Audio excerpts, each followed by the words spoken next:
mystery of stuff.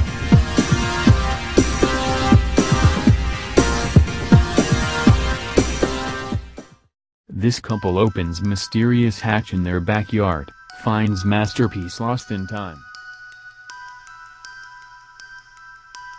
This couple opens mysterious hatch in their backyard, finds masterpiece lost in time. Moving to a new home can be pretty exciting. You get to meet new people, explore a new neighborhood and make new memories.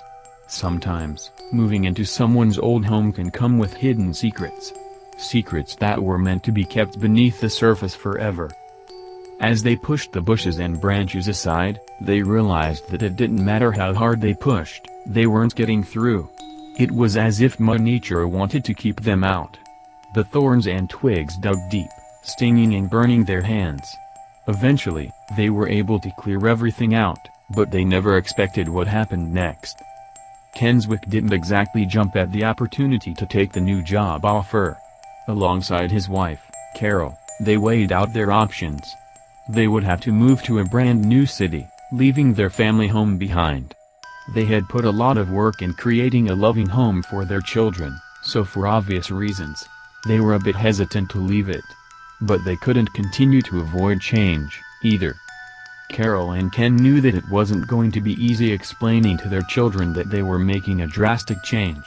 They were going to have to say farewell to everything that they had spent many years building. They were about to face their 3 young children. They assumed that the kids would be shocked at first, but it would be a pretty smooth transition, but they never could have expected the impact that the move would have on all of them.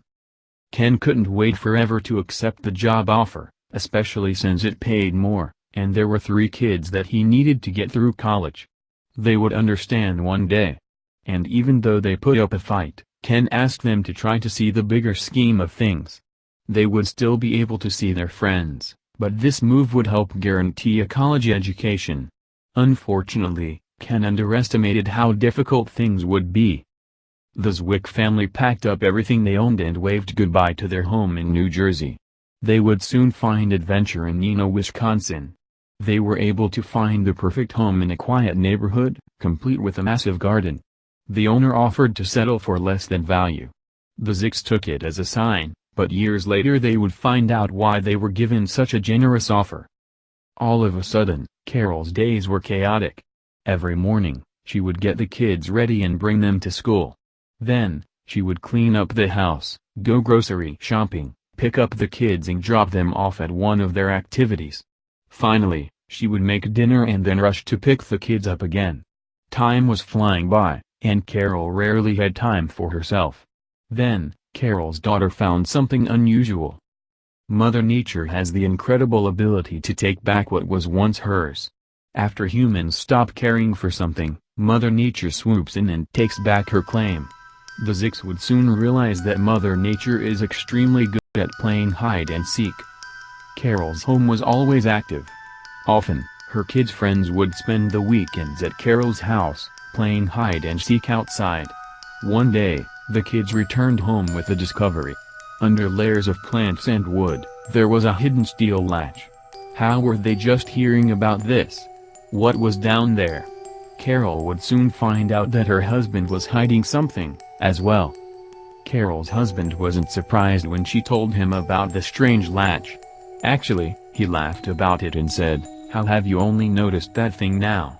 Ken had learned about the garden's storage cellar when they finalized the sale. It didn't bother him, so he signed the papers. He knew that it would take a lot of effort to get that hatch open, and it wasn't like they needed the space. But Carol had different plans. Carol went to investigate the door on her own. She realized that even if she could get through the overgrown greenery, there was no way that she was going to be able to open that door. Ken just didn't have the time to help her, and they couldn't afford to hire someone, so Carol told the kids to stay away. Ken promised to help when he could, but the universe had something different in mind. Ken's new job was going great and he was excelling. Soon enough, Carol was going to bed alone and waking up the same way. Ken wanted his children to have a nice future, so he worked and he worked. Before they even knew it, the years had passed and they were celebrating their 10-year anniversary in Neenah. Since the kids were more independent, Carol had a lot more time on her hands, but she couldn't stop thinking about the latch. All of a sudden, the unimaginable occurred. It took 10 years in Wisconsin, but Ken finally suggested opening the hatch. Carol couldn't believe it. She had spent years begging him to help and he was finally agreeing. Carol just knew something good had to be down there, and she was excited to find out what it was. Ken figured they'd only find rust and dirt. But in the end, they would both be surprised. You never know what's hidden inside of a home that was previously owned by another person. Take this brother and sister, for example. After moving into a new home, these siblings found an old box full of letters. These letters were from a soldier in love during World War I. After a bit of investigating, they were able to return the letters to their rightful owner, and her husband, the soldier. Would this family find love letters from the past, or would they discover something else entirely? Carol and Ken got to work on taking down the enormous bush that was hiding the entrance to the hidden room. Out of all of the places the bush could have grown, it chose to grow right over the hatch. They spent hours breaking, pulling, and snipping leaves and vines, but they managed to clear away enough of the plant. They were finally able to grab the latch. As they pulled on the heavy metal, they realized it wasn't going to be easy. Was it a storm shelter? The couple was shocked when they finally got it open. The entire chamber was flooded with water. Using flashlights, they crouched down to look inside. Unfortunately, the water was way too dirty to see anything at all. The couple ran to get hoses to attempt to drain out all of the water. Finally, they were able to climb into the chamber, only to discover that it wasn't empty. Ken and Carol looked around the dark chamber. They quickly understood that it most definitely wasn't a storm shelter. Not only did the chamber have a telephone line, but it also had electricity and the necessary ventilation system to properly circulate the air. The couple realized that they were standing inside of a fallout bunker. This was a safe place to go in the event of a nuclear explosion, but there were even more treasures to explore. The bunker also had lanterns, folding toilets, and bunk beds. There was also enough food supplies to last a family for many weeks. The couple began to look through the tin boxes and shelves, and they discovered even more supplies. That's when the couple found an ammunition box. Old ammunition can still pack quite the punch, just ask the homeowners who moved on to an old bomb range in Orlando, Florida. The government ended up paying $10 million to clean up live bombs out of people's backyards. And even though they did their best, there's still a chance that there are more bombs out there. Was this family about to find out that they had been living on top of something dangerous for the past 10 years? Ken and Carol went to the surface to investigate the tins. The contents gave the couple a peek into the typical grocery list of the 1960s: chocolate chip cookies, flavor-kissed saltines, and Kellogg's Corn Flakes. On the other hand, there was one box the couple was afraid to open. They were unsure of what was inside, so they called the Bureau of Firearms and Explosives. Soon enough, a special team was standing at their front door to look at the box. Not one person expected to find this, though. Luckily, this particular box was completely harmless. Even though they made the proper precautions, there was only Hawaiian Punch in the box. They also found a Geiger counter, which was used to measure and detect ionizing radiation. The couple also found first aid supplies and hunting equipment. It appeared that the previous owner was well prepared. But who created all of this?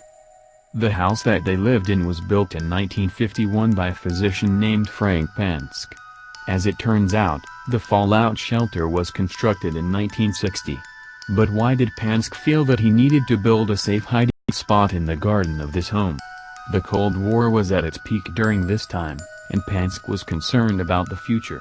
Not long after he completed his shelter, Pansk learned that all of his precautions were needed. Pansk knew that he needed to be careful after the Cuban Missile Crisis in 1962. But most likely, Nina wasn't going to be targeted by the Soviets' nuclear weapons. The Soviets would be more likely to hit a bigger city like Chicago or Minneapolis, which put Nina in the fallout area. So Pansk wanted to make sure that his family was protected. After years of waiting, Carol finally had her answers. "It's interesting that you can open up something and find 1960 inside of it," explained Carol. They were tempted to keep their findings a secret, but they decided to share the fallout shelter with the Nia Historical Society. The fallout shelter became an attraction for the whole town to experience, and it only took Carol 10 years of begging her husband to find. What would he learn from this? This story just goes to show that you never know what's hidden beneath the surface. This is why it's so important to explore whenever you get the chance.